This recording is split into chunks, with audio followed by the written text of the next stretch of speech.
செல்வ வளத்தை பெருக்கக்கூடிய திதிகளை பற்றி பார்க்க போகின்றோம். பஞ்சாங்கத்தில் திதி என்பது நீர் தத்துவத்தில் இயங்கக்கூடியது. திதிகள் மொத்தம் 30 திதிகள் ஆகும். இதில் வளர்பிறையில் 15 திதிகளும் தேய்பிறையில் 15 திதிகளும் வருகின்றன. இந்த 30 திதிகளில் சுப திதிகள் அசுப திதிகள் என பிரிக்கப்பட்டுள்ளன. சுப திதிகளாவது துவிதியை, திருதியை, பஞ்சமி, ஏகாதசி, துவாதசி, திரியோதசி ஆகியவை சுப திதிகளாகும். பிரதமை, அஷ்டமி, நவமி ஆகிய 3 திதிகளும் அசுப திதிகளாகும். இந்த 3 திதிகளில் சுபகாரியங்களுக்கு முற்றிலும் விலக்களிக்கப்படுகிறது. சதுர்த்தி, சஷ்டி, தசமி, சதுர்த்தசி ஆகிய 4 திதிகள் மத்தியமமான பலனை கொடுக்கிறது. நாம் பிறக்கும் பொழுது ஒவ்வொருவரும் ஒரு திதியில் பிறந்திருப்போம். அது நம் பிறப்பு ஜாதகத்தில் குறிப்பிடப்பட்டிருக்கும். பிறந்த திதிக்கு விஷசூன்ய திதிகளை தவிர்ப்பது முதலில் நாம் பொருளாதார இழப்பை சந்திப்பதை தடுக்கும்.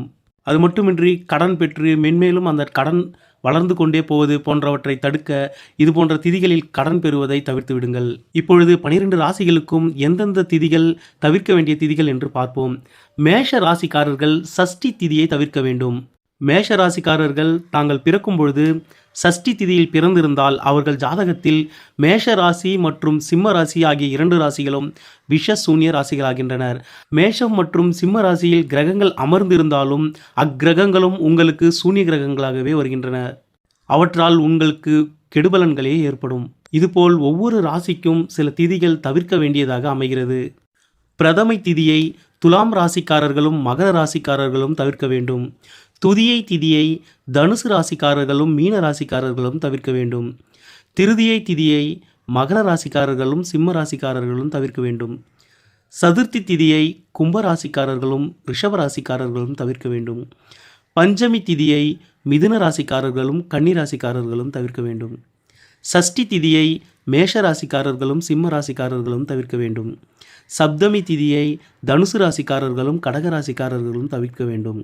அஷ்டமி திதியை மிதுனம் ராசிக்காரர்களும் கன்னி ராசிக்காரர்களும் தவிர்க்க வேண்டும்.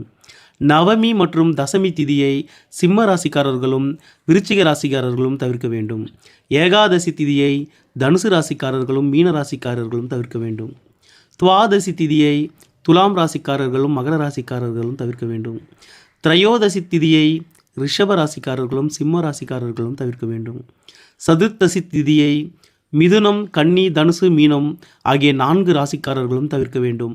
12 ராசிக்காரர்களும் தங்களுக்கு குறிப்பிட்டுள்ள திதிகள் வரும் நாட்களில் சுப நிகழ்வுகளை தவிர்ப்பது நல்லது. எந்த ஒரு புதிய முயற்சிகளையும் இந்த திதி நாட்களில் தொடங்காதீர்கள். பிறருக்கு கடன் கொடுப்பது, கடன் பெறுவது போன்றவற்றையும் மேற்கொள்ளாதீர்கள். அது உங்களுக்கு முடிவில்லா பிரச்சனைகளை உருவாக்கிவிடும். செல்வத்தை பெருக்கிக் கொள்ள எந்த திதியை பயன்படுத்தி கொள்ள வேண்டும் என்பதை நாளை பார்ப்போம்.